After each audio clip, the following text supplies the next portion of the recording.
Lagos had a way of pressing its weight on your chest. It wasn't just the heat or the noise. It was the restless, unspoken hunger in the air. Buses honked without rhythm. Hawkers shouted the price of gala and bottled water, and the scent of roasted corn mingled with exhaust fumes from downfalls that carved their way down the cracked.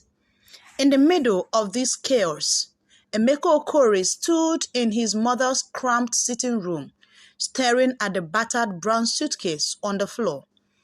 Its handle was tapped with black electrical tape. The zipper teeth had been replaced more than once. This suitcase had been with him since secondary school, through boarding school terms, NYC camp, and the two failed attempts to make it in Abuja. And now, it would be his companion on the biggest journey of his life. Mama was sitting on the low seat, her hands clasped, watching him. The soft blue wrapper around her waist was faded from too many washing, but she had tied it neatly as if the art itself was her armor. "You will call me every week," she said. Her voice wasn't a request. It was a prayer disguised as an order. "I will, Mama," Emeka replied, zipping the suitcase with more force than necessary. His chest ached, not from the weight of his cloth, but from the weight of her eyes on him. "And I will send money once I start work." Her lips tightened into something halfway between a smile and a grimace. "Money is good, but don't lose yourself there. America can swallow a man whole if he lets it." He nodded, even though he wasn't sure what she meant. He had been dreaming of this moment for years. New York wasn't just a place. It was the stage where he would finally prove to himself, to his late father, and to the neighbors who had whispers behind their hands, that he was destined for more than creeping by in Lagos. The memory of his father rose unbidden tall with the proud bearing of a village elder. Even though he do spent his life bending over yam mounds, a man who had taught Emeka the value of keeping one's word, who had carved a walking stick from Morocco wood with his own hands. That walking stick still stood in the corner of the sitting room, leaning like an old sentinel against the wall. "Papa would be proud," Mama murmured, following his gaze, but there was a shadow in her voice, something unspoken. The taxi driver honked twice from outside. It was time. Emeka hugged her tightly, inhaling the scent of palm oil and the camphor balm that clung to her skin. She held on longer than he expected, her fingers digging into his back as if to anchor him in place. "You will come back," she said, finally letting go. "Not just in body. Come back with your spirit still yours." He forced a grin, heft the suitcase, and stepped into the blinding Lagos sunlight. The air shimmered with heat. The taxi driver, a thin man with a Yankees cap, tossed his bag into the trunk. As they pulled away, Emeka looked back. Mama was still at the doorway, her wrapper catching the breeze, one hand lifted in a slow wave. Behind her, the walking stick stood tall and silent. He told himself the ache in his chest was nothing more than homesickness arriving early. But somewhere, deep down, he knew it was something else, nothing older, something waiting. Queens was nothing like the Lagos he had left behind. The air was colder, sharp, enough to sting his nostrils, and the streets were lined with rows of brick houses that looked identical, as if someone had copied and pasted them from a single blueprint. Snowflakes drifted in slow spiral under the stream lamps, and the sidewalks were salted white. His cousin Kene met him at the airport, grinning through chapped lips. "Welcome to Yankee, my guy," he said, clapping Emeka on the back. "You will see, this place will either make you or break you."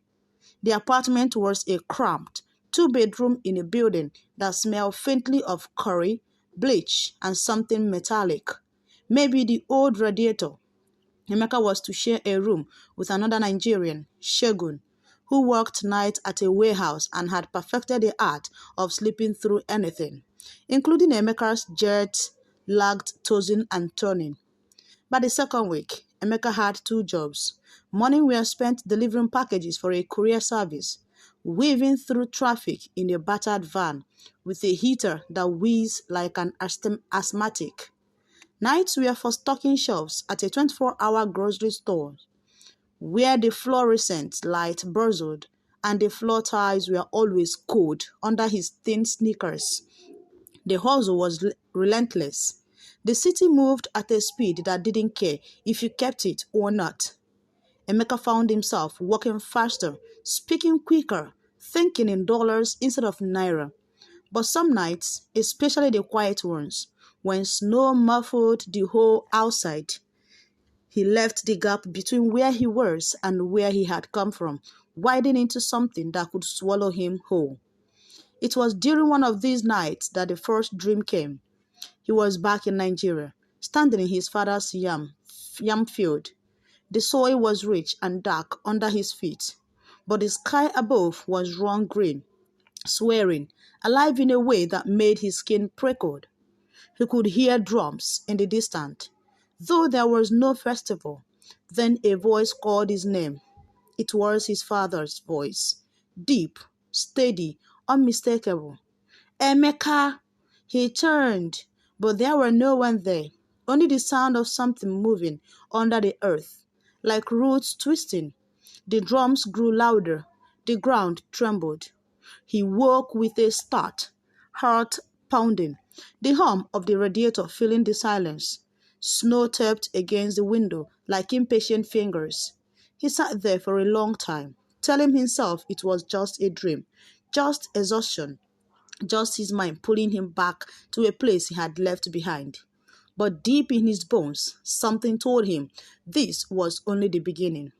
By the third week in Queens, Emeka had begun to think of his life as a series of corridors. The grocery store long aisles, lined with cans stacked in regimented towers. The narrow hallway of the courier depot, echoing with the clatter of hand truck. The underground subway passages where cold wind rushed past like something alive. Even his own sleep felt like a corridor, dark, silent until the dream started filling in with footsteps. It began subtly. He do die in bed after long shift, the radiator hissing like a snake in the corner, and hear a voice so faint it could have been the building settling. Sometimes it was just his words, his name, stretched long, like it was being carried by the wind. Other times, it was a low murmur, like a prayer whispered in a language older than his memory. At first, he blamed the thin words. The couple in the next apartment argued in Spanish almost every night. Maybe his mind was mixing their voices into something familiar.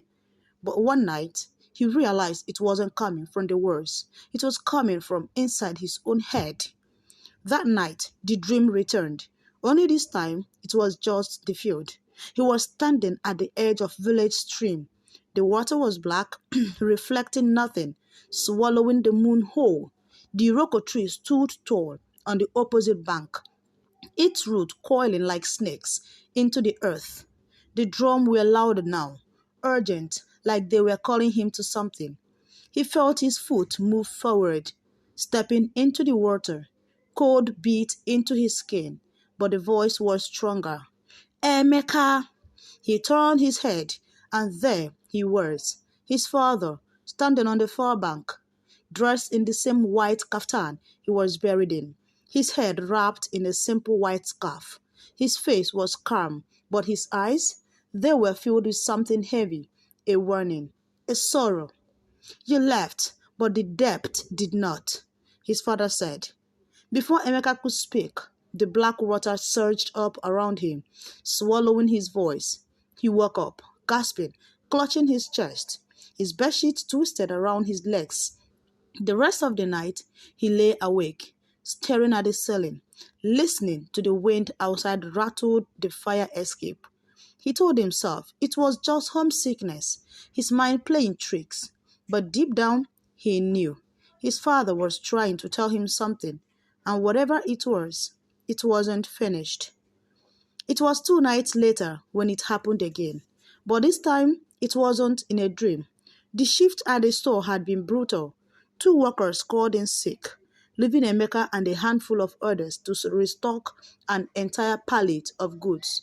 By the time he struggled home through the snow, his shoulders ached and his fingers were numb inside his gloves. Kene was already asleep, and Shegu's bed was empty. Another warehouse shift. Emeka peeled off his jacket, kicked off his boots, and collapsed onto the mattress. The radiator clicked and hissed, the sound steady and hypnotic. His eyelid grew heavy. Then the bed shifted. It was subtle at first, like someone had leaned on the mattress. He opened his eyes, expecting to see Shegun, but what he saw instead froze the air in his lungs. His father was sitting at the edge of the bed, the same white kaftan, the same scarf, the faint smell of palm wine, sharp and sweet, coiling in the air. His father's hand rested on his knees, fingers long and weathered. "Papa," Emeka's voice cracked. It felt like speaking into a void. His father's head tilted slightly, as if studying him. "My son," he said, his voice as deep and steady as in life. "The land calls for you. The debt is not paid." "What debt?" Emeka's throat tightened. "Mama, she didn't say. There is no time." His father caught in, his gaze sharpening. "The new moon comes. If you do not return before it rises full, your name will be lost." The room felt smaller, the air thicker. "Papa, I can't. I just got here. I don't even have—" His father's form flickered, like an old television losing its signal. The palm wine scent intensified, almost choking. His voice dropped to a whisper. "Do not wait." And then nothing. The bed was empty. The radiator hissed on. Emeka sat there, shaking, his heartbeat thundering in his ear. He didn't move until dawn, when sunlight crept through the blinds, pale and cold. That morning, he called Mama. Her voice waved when he told her, "Your father died with a weight on his shoulder." She said finally, "A piece of land, your grandfather's." That morning, he called Mama. Her voice wavered when he told her, "Your father died with a weight on his shoulders." She said finally, "A piece of land, your grandfather's, that was stolen. It is cursed until it is returned. I hope it would not reach you there." "Cursed?" Emeka replied, half in disbelief, half in dread. "It is not superstition," Mama said. "It is blood and blood. It travels even across the ocean." The next day felt heavier, as if the city itself had learned about the curse and decided to press it down on him. Snow piled in slow, dirty mounds along the sidewalks.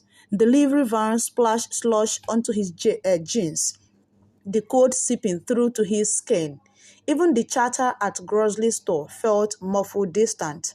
Every time Emeka tried to push the dream and the vision out of his mind, something dragged it back.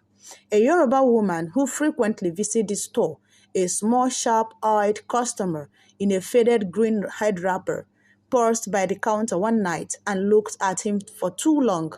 "You carry something on your back," she murmured. Before he could respond, she was gone, slipping out into the snow dark. That evening, during his short break, Emeka called Mama again. The background on her end was alive with village noises, the hiss of a kerosene stove, a goat bleating somewhere close, the distant chatter of women returning from the market. "Mama," he began, "I need to understand. What is this debt Papa is talking about?" She was quiet for a long time, long enough for him to hear the clink of a pot lid. "It started when you were born," she said finally. "Your grandfather owned a piece of land at the far end of the village. Rich soil, a stream ran through it. But one year, during a famine, a man from another family came asking to plant yams. There, Your grandfather refused.